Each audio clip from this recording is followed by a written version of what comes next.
Selamat pagi Pak Heru dan teman-teman, kami dari kelompok 1 Fisika akan membahas tentang penjelasan bioteknologi dan akan membahas lebih lanjut tentang bioteknologi dalam bidang kesehatan. Anggota kami terdiri dari Alexander Floresita absen 1, Gultom Boy Ramos absen 12, Iren Serafanya absen 13, Jenny Stefani Marpau absen 14, Joshua Kevin Marcelino absen 15, dan Vincentius Sulaiman absen 32. Pertama-tama kita akan masuk dalam pokok pembahasan pengembangan bioteknologi di negara Indonesia. Bioteknologi telah berkembang di Indonesia sejak lama, namun cenderung lambat dikarenakan oleh beberapa faktor. Faktor pertama adalah minimnya dana dan penelitian dalam bidang bioteknologi. Penelitian bioteknologi ini dibutuhkan untuk meningkatkan kuantitas dan kualitas produk serta pengetahuan tentang bioteknologi. Faktor lain yaitu rendahnya sumber daya manusia atau SDM, fasilitas, dan kebijakan pemerintah yang terkesan memperpanjang proses pemasaran produk rekayasa genetika ini. Bioteknologi memiliki peranan positif bagi dunia pertanian, kesehatan, serta lingkungan. Dalam dunia pertanian, bioteknologi membantu untuk mengurangi krisis pangan, memperbaiki kualitas pangan, dan meningkatkan jumlah hasil produksi pertanian. Di bidang kesehatan, bioteknologi dapat mendiagnosis suatu penyakit genetis maupun non-genetis, serta mengobati penyakit tertentu. Dalam bidang lingkungan, bioteknologi dapat meningkatkan kualitas lingkungan yang telah tercemar seperti remediasi, bioleasing, mengurangi sampah plastik dengan memproduksi bioplastik, serta memproduksi pupuk hayati yang ramah lingkungan. Di bidang medis, penerapan cabang ilmu ini pada masa lalu dibuktikan dengan ditemukannya vaksin, antibiotik, dan insulin, walaupun masih dalam jumlah yang terbatas akibat proses fermentasi yang tidak sempurna. Perubahan signifikan terjadi setelah penemuan bioreaktor oleh Louis Pasteur. Dengan alat ini, produksi antibiotik maupun vaksin dapat dilakukan secara massal. Tonggak sejarah bioteknologi modern dimulai sejak tahun 1928 sejak antibiotik penisilin digunakan oleh Alexander Fleming untuk pengobatan penyakit kulit yang disebabkan oleh bakteri Staphylococcus aureus. Hingga pada tahun 1940, penisilin digunakan untuk mengobati infeksi pada manusia. Klasifikasi bioteknologi berdasarkan warna di bidang pemanfaatannya. Yang pertama ada bioteknologi putih atau abu-abu, merupakan bentuk pengaplikasian dalam bidang industri, pengembangan, dan produk senyawa baru. Contohnya itu seperti menggunakan ragi untuk membuat roti, pembuatan bir dengan kamir. Lalu yang kedua ada bioteknologi biru diterapkan untuk perairan, serta prosesnya terjadi dalam lingkungan akuatik atau SDA perairan. Contohnya, aquacultura yang termasuk ke dalam rekayasa genetik, yang akan menghasilkan tiram tahan penyakit dan vaksin untuk melawan virus yang menyerang salmon dan ikan-ikan lain, serta menumbuhkan ikan bersirip atau kerang-kerangan dalam kondisi terkontrol sebagai sumber makanan. Lalu yang ketiga ada bioteknologi hijau. Nah, bioteknologi hijau ini merupakan penerapan bioteknologi di dalam pertanian dan peternakan, seperti tanaman tahan hama, serta tanaman yang menghasilkan obat atau senyawa yang bermanfaat. Lalu yang terakhir ada bioteknologi merah, yang cara pengaplikasiannya terdapat di bidang medis, seperti menghasilkan obat dan vaksin, serta terapi gen untuk mengobati penyakit genetik.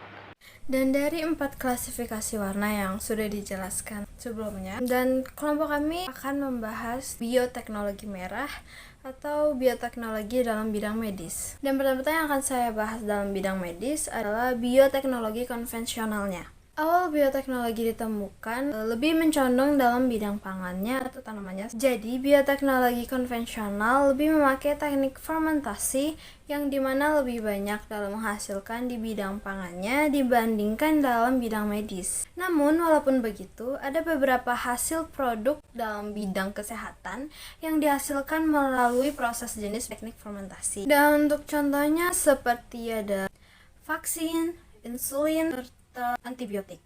Dan karena teknik fermentasi ini membutuhkan waktu yang lama dengan teknik yang sederhana pula, maka menjadikan produk yang dihasilkan menjadi terbatas pula. Akibatnya juga karena proses fermentasi yang tidak sempurna.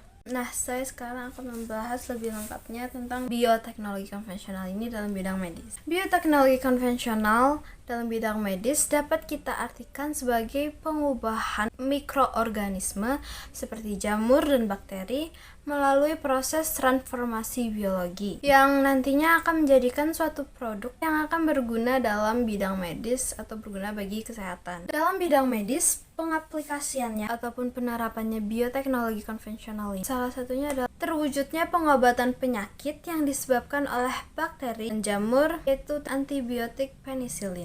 Antibiotik ini yang mikroorganismenya telah dibuat mati atau dimatikan toksinnya sehingga bermanfaat untuk meningkatkan imunitas dalam tubuh.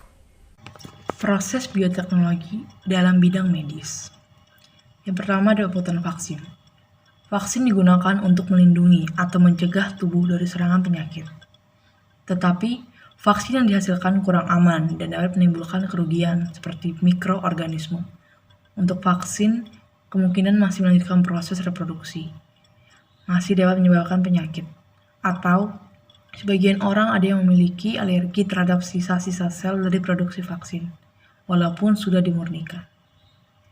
Dan dengan bioteknologi, dapat mengurangi berbagai resiko-resiko tersebut. Bioteknologi dalam vaksin dilakukan dengan menyisipkan gen-gen penghasil antibodi ke dalam DNA mikroorganisme. Proses pembuatan vaksin secara bioteknologi adalah sebagai berikut.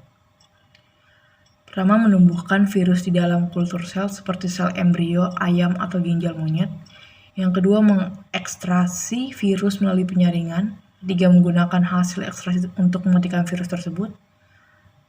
Keempat, melemahkan vaksin lalu menyimpannya pada suhu yang rendah. Dan vaksin yang disuntikan ke dalam tubuh seseorang akan membuat tubuh membangun sistem kekebalan tubuh dengan membentuk antibodi. Contoh-contoh vaksin yaitu vaksin poliomielitis, cacar air, rabies, dan gondong. Yang kedua ada pembuatan antibiotik. Antibiotik merupakan produk untuk metabolisme yang dihasilkan oleh mikroorganisme tertentu dengan cara menghambat pertumbuhan atau merusak mikroorganisme lain. Antibiotik digunakan untuk melawan infeksi-infeksi yang disebabkan oleh mikroorganisme patogen atau penyebab penyakit. Selanjutnya, tahap pembuatan antibiotik. Yang pertama, mengembangkan mikroorganisme penghasil antibiotik. Yang kedua, memindahkan mikroorganisme ke dalam bejana fermentasi berisi media cair yang membantu perkembangbiakan dengan cepat. Yang ketiga, dari cairan biakan mikroorganisme tersebut, antibiotik diekstrasi dan dimurnikan. Dan yang keempat, menguji coba ekstrasi, pertama melalui uji laboratorium, yang kedua melalui hewan percobaan, dan yang terakhir melalui sekelompok relawan yang disepakati bersama. Berikut adalah beberapa contoh mikroorganisme yang dapat menghasilkan antibiotik. Yang pertama, bakteri Streptomyces yang dapat menghasilkan maklorida. Maklorida ini dapat menyembuhkan infeksi yang umum, seperti infeksi pada bagian telinga, infeksi radang, dan panggul. Nomor 2, Streptomyces aureofaciens. Mikroorganisme ini dapat menghasilkan antibiotik berupa tetrasiklin. Dia dapat menyembuhkan infeksi pada bagian kemih dan infeksi saluran pencernaan. Yang terakhir, Streptomyces norsei.